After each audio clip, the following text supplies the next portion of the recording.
technique d'abord et au niveau de la formation professionnelle. Et on est arrivé donc à ce résultat de 1% des apprenants qui sont orientés dans le secteur primaire, à côté du secteur tertiaire qui prenait pratiquement les 93%. Alors, selon la vision et la volonté du président de la République, cette tendance devrait être inversée. C'est ce que nous avons entrepris, où nous sommes passés donc de 30 000 apprenants, où nous avons ajouté 18 000 pratiquement en un an et demi.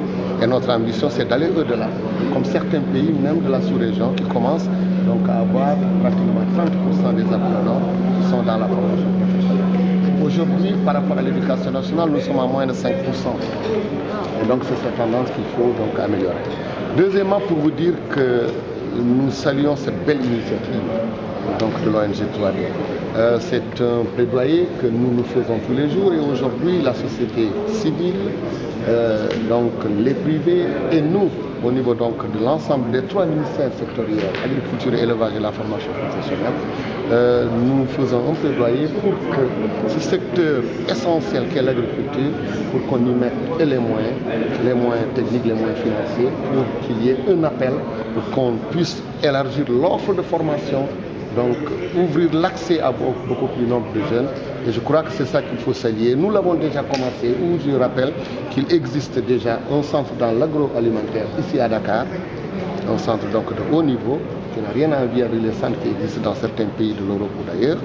Et également, on est en train d'installer à Diama un centre sur le machinisme agricole, donc qui va accompagner donc, au niveau des forages, au niveau des machines, des tracteurs, etc., toute la production. Mais en réalité, ce qu'il faut, c'est cette synergie. C'est ce que nous sommes en train d'installer depuis très longtemps, que nous ne formons plus tout simplement parce que nous voulons former. Nous nous formons en fonction des demandes initiées par le secteur privé. Alors, j'annonce ici ce grand projet de 40 milliards que la Banque mondiale, l'AFD et l'OIF donc, ont mis à la disposition du ministère pour que l'apprentissage se généralise du niveau le plus bas jusqu'à la licence professionnelle. Pour qu'enfin, que des jeunes qui sont diplômés de l'enseignement supérieur décident, en tout cas d'orienter, de compléter leur formation dans un secteur donné et de créer des petites et moyennes entreprises, plusieurs petites et moyennes entreprises qui permettront donc de diminuer en tout cas le taux de chômage au Sénégal. Voilà cette nouvelle dynamique, voilà donc l'ordre de formation qui s'élargisse et encore une fois féliciter ceux qui ont eu en tout cas à faire ce plaidoyer pour la formation technique et professionnelle.